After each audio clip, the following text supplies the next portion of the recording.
The proles are human beings, he said aloud. We are not human. Why not? Said Julia, who had woken up again. He thought for a little while.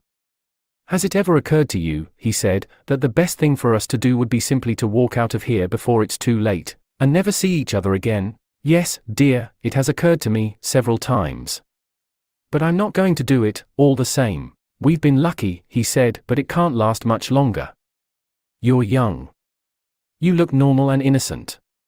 If you keep clear of people like me, you might stay alive for another 50 years. No. I've thought it all out. What you do, I'm going to do.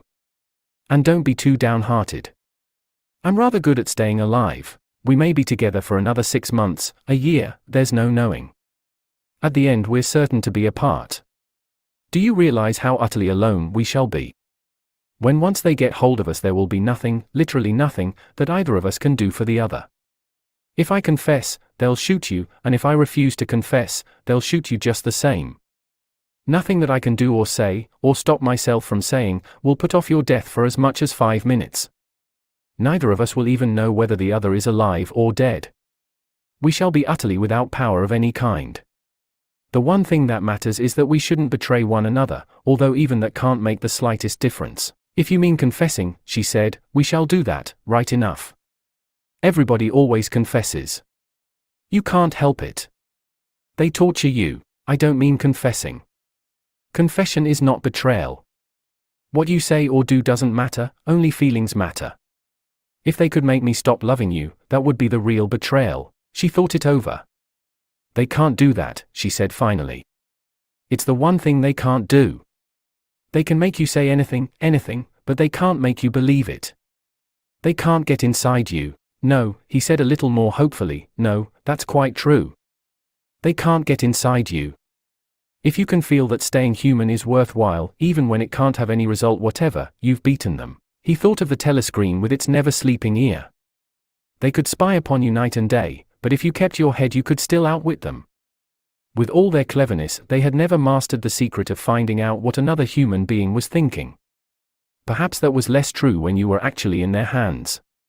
One did not know what happened inside the Ministry of Love, but it was possible to guess: tortures, drugs, delicate instruments that registered your nervous reactions, gradual wearing down by sleeplessness and solitude and persistent questioning.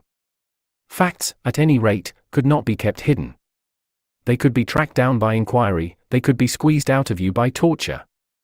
But if the object was not to stay alive, but to stay human, what difference did it ultimately make? They could not alter your feelings, for that matter you could not alter them yourself, even if you wanted to. They could lay bare in the utmost detail everything that you had done or said or thought, but the inner heart, whose workings were mysterious even to yourself, remained impregnable. They had done it at last. The room they were standing in was long-shaped and softly lit. The telescreen was dimmed to a low murmur. The richness of the dark blue carpet gave one the impression of treading on velvet. At the far end of the room O'Brien was sitting at a table under a green-shaded lamp, with a mass of papers on either side of him. He had not bothered to look up when the servant showed Julia and Winston in. Winston's heart was thumping so hard that he doubted whether he would be able to speak. They had done it at last, was all he could think. It had been a rash act to come here at all, and sheer folly to arrive together, though it was true that they had come by different routes and only met on O'Brien's doorstep. But merely to walk into such a place needed an effort of the nerve. It was only on very rare occasions that one saw inside the dwelling places of the inner party, or even penetrated into the quarter of the town where they lived. The whole atmosphere of the huge block of flats, the richness and spaciousness of everything, the unfamiliar smells of good food and good tobacco, the silent and incredibly rapid lifts sliding up and down, the white-jacketed servants hurrying to and fro, everything was intimidating. Although he had a good pretext for coming here, he was haunted at every step by the fear that a black-uniformed guard would suddenly appear from round the corner, demand his papers, and order him to get out. O'Brien's servant, however, had admitted the two of them without demur. He was a small, dark-haired man in a white jacket, with a diamond-shaped, completely expressionless face which might have been that of a Chinese. The passage down which he led them was softly carpeted, with cream-papered walls and white wainscoting, all exquisitely clean. That too was intimidating. Winston could not remember ever to have seen a passageway whose walls were not grimy from the contact of human bodies. O'Brien had a slip of paper between his fingers and seemed to be studying it intently. His heavy face, bent down so that one could see the line of the nose, looked both formidable and intelligent. For perhaps 20 seconds he sat without stirring.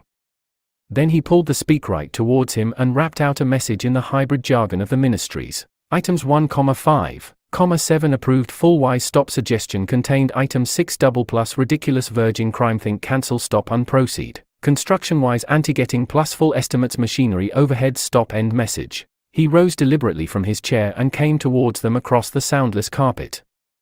A little of the official atmosphere seemed to have fallen away from him with the newspeak words, but his expression was grimmer than usual, as though he were not pleased at being disturbed.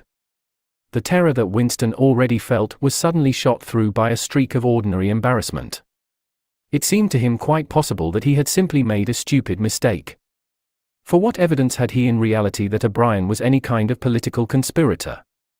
Nothing but a flash of the eyes and a single equivocal remark. Beyond that, only his own secret imaginings, founded on a dream. He could not even fall back on the pretense that he had come to borrow the dictionary, because in that case Julia's presence was impossible to explain. As O'Brien passed the telescreen, a thought seemed to strike him. He stopped, turned aside and pressed a switch on the wall. There was a sharp snap. The voice had stopped. Julia uttered a tiny sound, a sort of squeak of surprise. Even in the midst of his panic, Winston was too much taken aback to be able to hold his tongue. "You can turn it off," he said. "Yes," said O'Brien, "we can turn it off. We have that privilege." He was opposite them now. His solid form towered over the pair of them, and the expression on his face was still indecipherable. He was waiting, somewhat sternly, for Winston to speak, but about what?